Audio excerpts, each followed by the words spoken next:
The man was on the verge of freezing to death, yet instead of putting on his coat, he removed his pants as well. Finally, he stripped off even his underwear. Completely naked, the man curled up in the snow. He continuously breathed into his palms against the cold, but this meager warmth was negligible. Soon, he was shivering uncontrollably. Even so, the man had no intention of putting on the clothes behind him. Instead, staring at the plastic bag he'd been clutching tightly, he made an agonizing decision. With trembling hands, he poured out all the precious flour from the bag. He then filled it with snow and held it against his chest, praying that in 2 hours he'd have melted fresh water to drink. This was Jack's second day trapped on the snowy mountain. Not only did he lack water and food, but worse still, not long ago, he had accidentally fallen into the bone-chilling lake water. After struggling to shore, his clothes were completely soaked. To survive, Jack had no choice but to remove his clothes to dry. By nightfall, he still hadn't managed a single sip of water. Worse yet, when he shakily picked up his clothes, he discovered they hadn't dried at all. His pent-up frustration finally erupted. He roared hysterically at the sky, but as he vented his anger, he suddenly seemed to spot something. Jack approached in disbelief to confirm. There, on a nearby peak,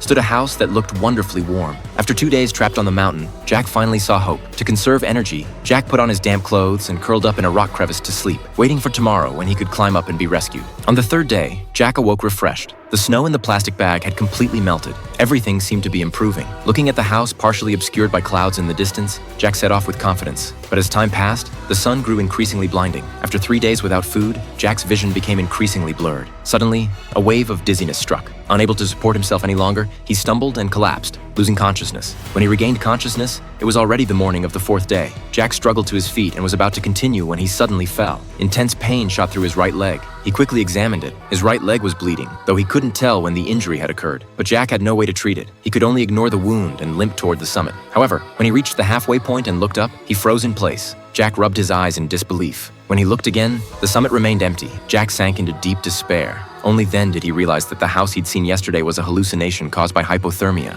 The crushing disappointment of shattered hope was more than he could bear. He decided to continue to the summit anyway. If the radio could get a signal, there was still hope for survival. Half crawling, he inched his body forward bit by bit. Every so often, he would pull out the radio to check for a signal. After what seemed like an eternity, Jack finally reached the peak.